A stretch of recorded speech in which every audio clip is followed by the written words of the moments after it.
Students, आज हम chapter 10 का पार्ट 5 बायो कंट्रोल एजेंट्स लेंगे। आपने पार्ट 1, 2, 3 एंड 4 में बहुत सारे माइक्रो ऑर्गेनिजम्स के यूजेस पढ़े हैं। अब फार्मर को भी यूज़फुल होना ज़रूरी है इस माइक्रो ऑर्गेनिज्म का।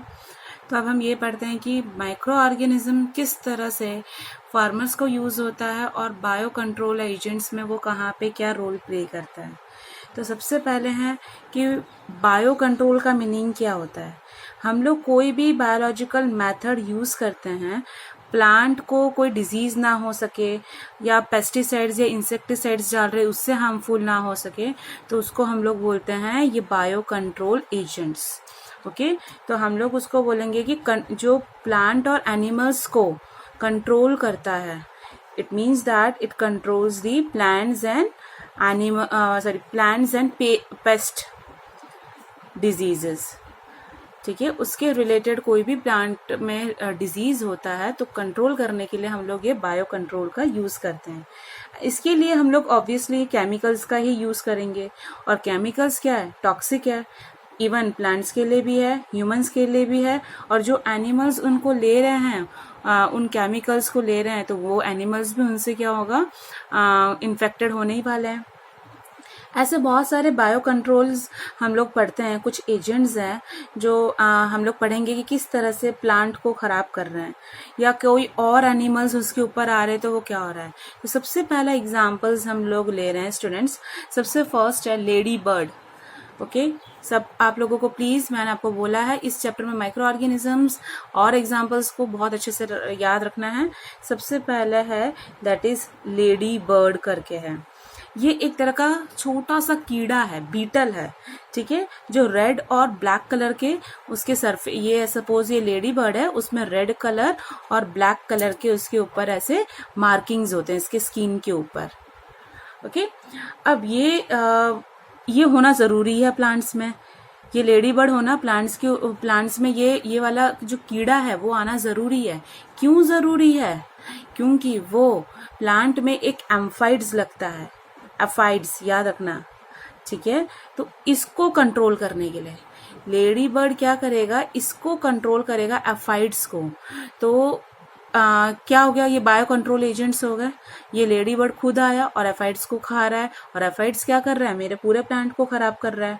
ठीक है, तो बच्चे मैं आप लोगों को ये लेडी बर्ड दिखता कैसे और एफाइड्स कैसे दिखता है वो मैं आप लोगों को दिखाती हूँ। तो क्या है, आप लोगों का कॉन्सेप्ट और क्लियर होगा, लर्न करने में भी आपको ज़्यादा ईजी रहेगा।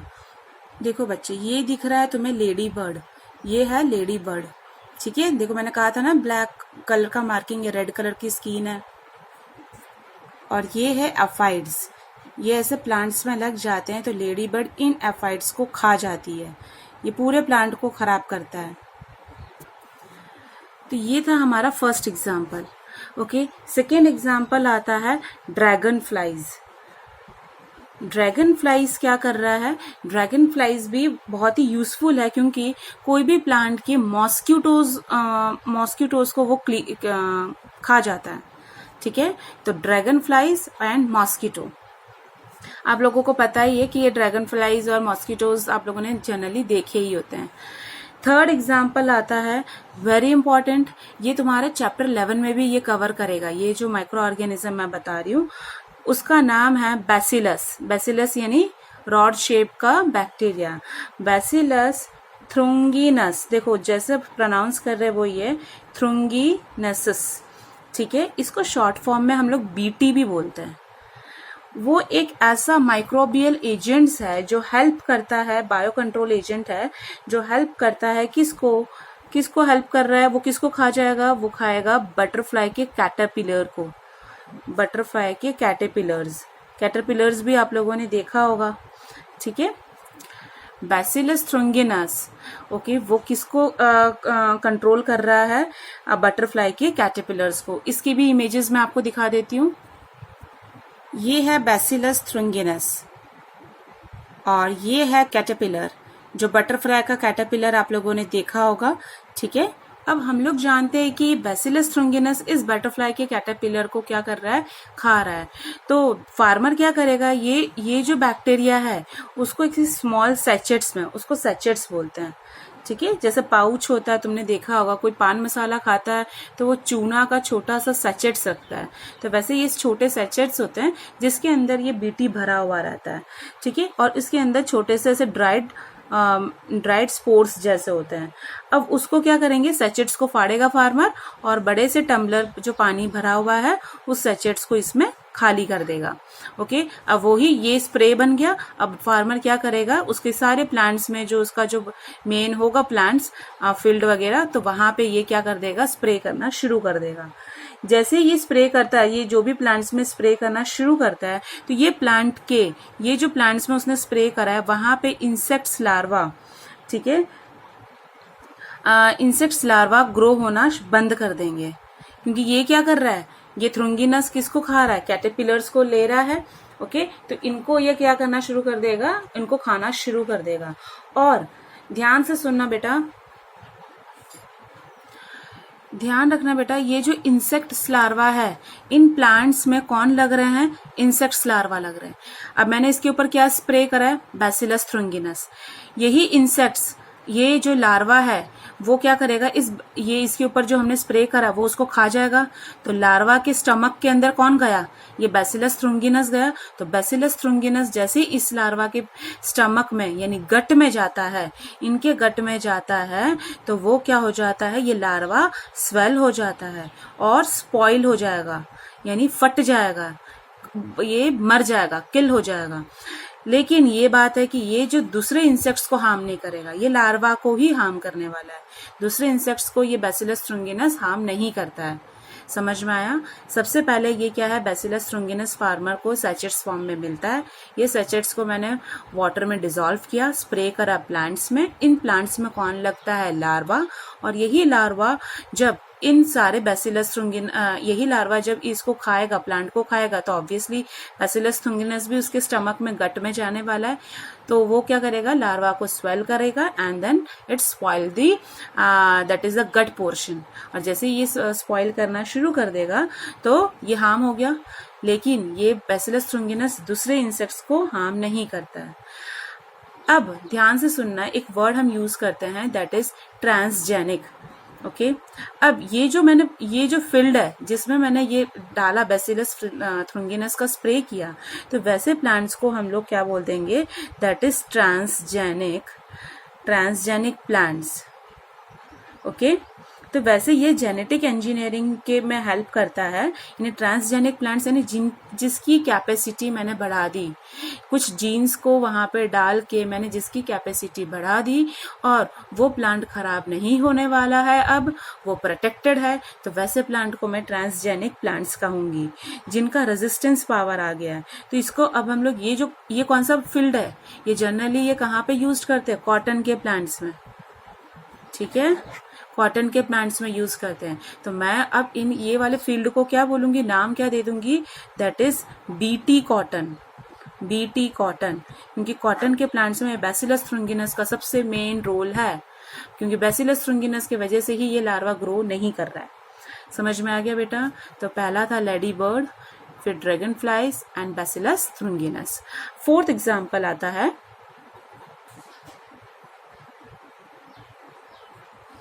फोर्थ एग्जाम्पल हम लोग लेते हैं दैट इज ट्राइकोडर्मा। ट्राइकोडर्मा एक ऐसी स्पीसीज है फ्री लिविंग फंगाई। ये ट्राइकोडर्मा किसकी स्पीसीज है, दैट इज फंगाई की है, जो सॉइल में ऐसे फ्रीली रहता है। ओके, वो बहुत सारे प्लांट्स को पैथोजन से फ्री करता है, बहुत सारे प्लांट्स को that is pathogen disease causing agent से वो क्या करता है, रिमूव करता है। ये किसकी स्पीसीज है, फंगाई की है। जनरली ये कहाँ पे, प्लांट्स के रूट सिस्टम में रहता है और पैथोजन्स को किल करता है। तो एक ट्राइकोडर्मा तुम्हें याद रखना है।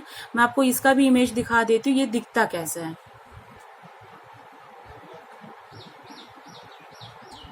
वैसे फिफ्थ हमारा एग्जाम्पल आता है that is baculovirus. Fifth example है बैक्यूलोवायरस। ये एक ऐसा टाइप का पैथोजन है जो किसके ऊपर अटैक करता है, याद रखना बेटा, वो किसके ऊपर अटैक करता है, इंसेक्ट्स और अदर आर्थ्रोपोड्स में। ओके, बैक्यूलो वायरस ये सबसे इम्पॉर्टेंट है, हमेशा एग्जाम में पूछा जाता है बैक्यूलो वायरस।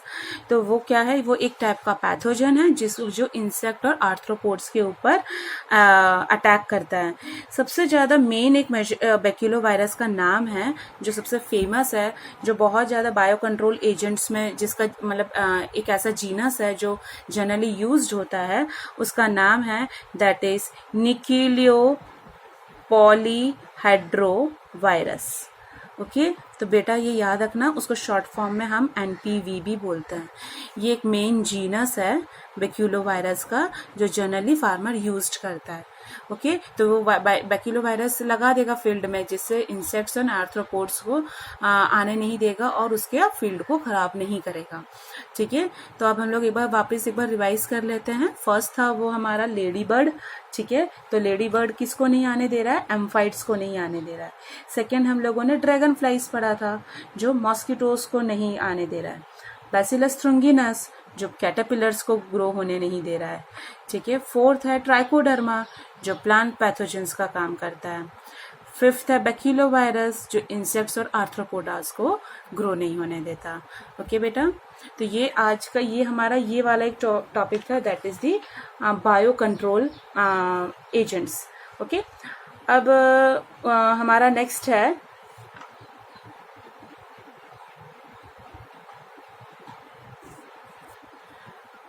इंटीग्रेटेड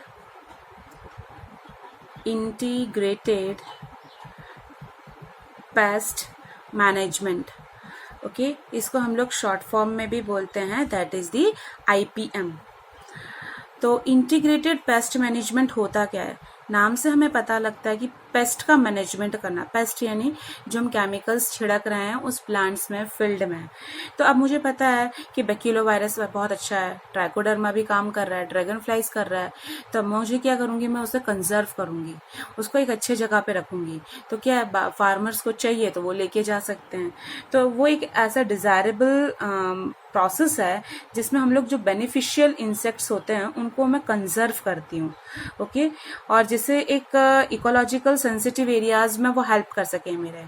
तो डिजायरेबल इंसेक्ट्स को प्रिजर्व करना, ठीक है, कंजर्व करना एक फील्ड पर्पस के लिए, फार्मर पर्पस के लिए, तो उसको हम लोग बोलते हैं इंटीग्रेटेड वेस्ट मैनेजमेंट।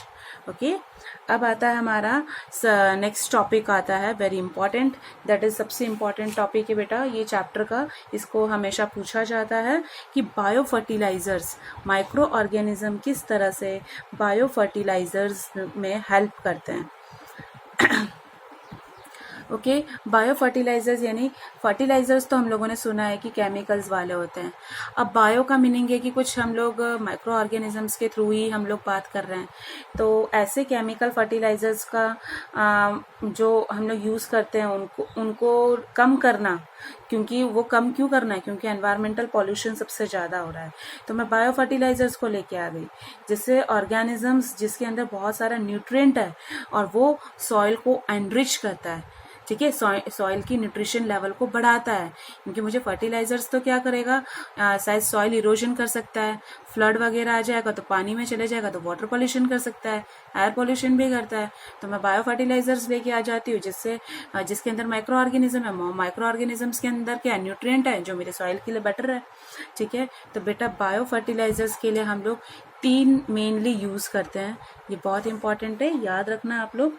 ठीक है, पहला आता है बैक्टीरिया का मेन रोल क्या है, सेकेंड आता है दैट इज द फंगाई का क्या मेन रोल है। Okay, and the third one is the cyanobacteria, blue green अलगाए।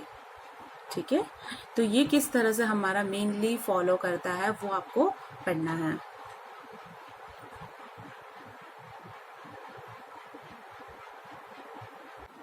तो बच्चों पहला आता है बैक्टीरिया। आप लोगों ने राइजोबियम नाम सुना ही होगा, मैंने आप लोगों को स्टैंडर्ड 11 चैप्टर नंबर 12 में भी पढ़ाया हुआ है। राइजोबियम वो किसी के साथ एक सिम्बायोटिक एसोसिएशन करता है, किसके साथ कर रहा है, दैट इज रूट नोड्यूल्स। आपको बेटा ये रूट नोड्यूल्स कहाँ देखने को मिलता है, वो देखने को मिलता है आप लोगों को लेज्यूमिनस प्लांट्स में। ठीक है, अब राइजोबियम ने इसके साथ सिम्बायोटिक एसोसिएशन कर दिया। मेन काम क्या करता है, वो फिक्स करता है एटमॉस्फेरिक एटमॉस्फेरिक नाइट्रोजन। ओके, और वही हेल्प क्या करता है प्लांट्स को, वो हेल्प करता है जिससे न्यूट्रिएंट्स ले सके वो, ठीक है, वो न्यूट्रिएंट्स ले सके।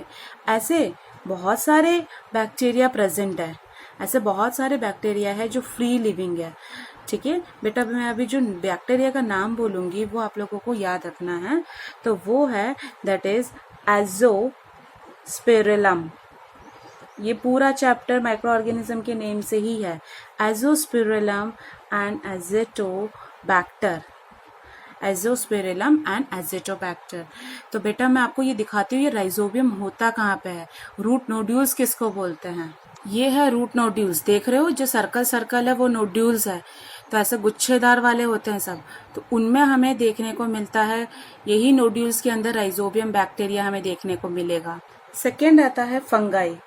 अब ध्यान से सुनना, फंगाई भी किसी के साथ एक सिम्बायोटिक एसोसिएशन करता है, वो भी किसी रूट्स के साथ, कोई हायर प्लांट्स के जो रूट्स होते हैं, ओके, उनके साथ वो क्या करता है, वो भी एक सिम्बायोटिक। अब ये जो फंगाई जब इस रूट्स के साथ सिम्बायोटिक रिलेशन करता है तो उसको मैं क्या बोलूंगी, माइकोराइजा। ये भी वर्ड आप लोगों ने सुना होगा, ठीक है। बहुत सारे ऐसे माइकोराइजाज होते हैं जिसमें मेन एक ऐसा ग्लोमस है, जीनस है, ओके, वो उसका नाम है ग्लोमस। माइकोराइजा का एक मेन जीनस है जो सबसे ज्यादा ये प्रोड्यूस करता है, प्लांट को खराब करता है, ओके, मतलब सॉरी खराब तो नहीं करेगा, अच्छे के लिए ही है, न्यूट्रिशन उसे प्रोड्यूस्ड करता है। अब सिम्बायोटिक, हम लोग ये सिम्बायोटिक रिलेशन वर्ड बहुत यूज करते हैं। सिम्बायोटिक का मीनिंग क्या हो रहा है कि सपोज यहाँ पे मैंने राइजोबियम और रूट नोड्यूल्स को भी इससे काम हो रहा है, राइजोबियम को भी इसका काम, दोनों मिल के एक काम करते हैं, उसको हम लोग बोलते हैं सिम्बायोटिक एसोसिएशन। यहाँ पे भी दोनों ने मिल के क्या करा, सिम्बायोटिक एसोसिएशन, क्या बना दिया, माइकोराइजा बनाया, ओके। अब जैसे सिम्बायोटिक एसोसिएशन क्या है, दोनों मिलके कुछ काम कर रहे हैं। फंगाई क्या कर रहा है, इसका मेन जीनस क्या था, ग्लोमस, याद रखना। तो बेटा फंगाई का मेन काम क्या है, जब ये माइकोराइजा के अंदर जो फंगाई है वो एब्जॉर्ब करता है किसको, फॉस्फोरस को, ठीक है। फंगाई का काम है ऑब्जॉर्ब करना फॉस्फोरस को, सॉइल में से ऑब्जॉर्ब करेगा, प्लांट को दे देगा, तो प्लांट के लिए फॉस्फोरस तो सबसे अच्छा है, ठीक है। अब रूट को दूसरा एक मेन काम करेगा कि रूट को जो भी पैथोजन से या इन सब से, सैलिनिटी, ड्रॉट एरिया, पानी की कमी होना, इन सब से भी बचाने का काम भी फंगाई करता है, क्योंकि फंगाई के अंदर वाटर का कैपेसिटी स्टोर करने का सबसे ज्यादा है, ठीक है।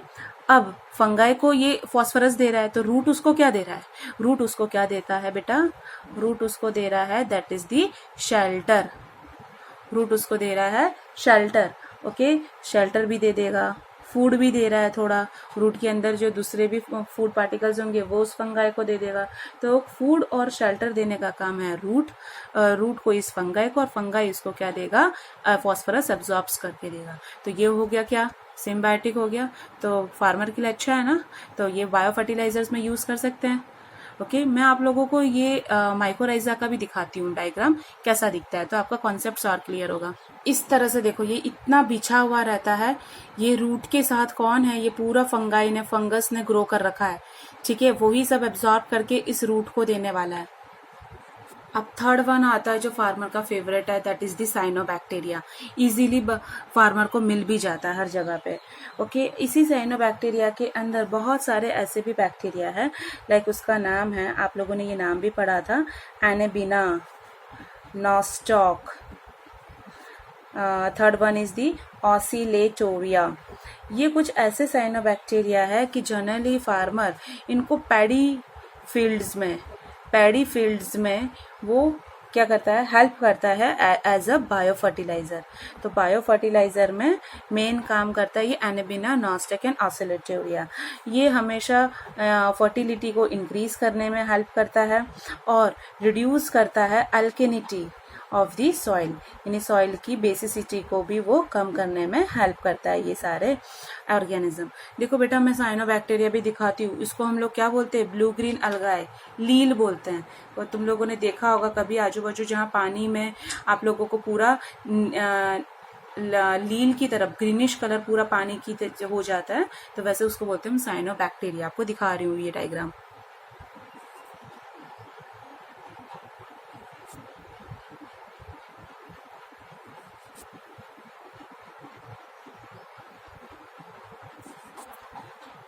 तो ये था हमारा साइनोबैक्टीरिया। अब इसके रिलेटेड कुछ क्वेश्चंस है बेटा, तो ये क्वेश्चंस आप लोगों को लिखना है, लर्न करना है, और ऑफ कोर्स मैं आप लोगों को ये क्वेश्चंस पूछूंगी। तो आज का मैं टॉपिक यहाँ पे ही कंप्लीट करती हूँ। यहाँ पे आपका चैप्टर 10 कंप्लीट हो जाता है। तो स्टूडेंट्स, आप लोगों को ये अच्छे से 10 चैप्टर कंप्लीट करना है। माइक्रो ऑर्गेनिज्म के नेम आप लोगों को बहुत अच्छे से याद रखना है। आपको किस तरह से, और sewage treatment primary and secondary सबसे इम्पॉर्टेंट है, एंड बायो फर्टिलाइजर्स ये सबसे इम्पॉर्टेंट है इस चैप्टर का। तो स्टूडेंट्स, आप लोग करते रहिए रिविजन पे revision. Thank you so much.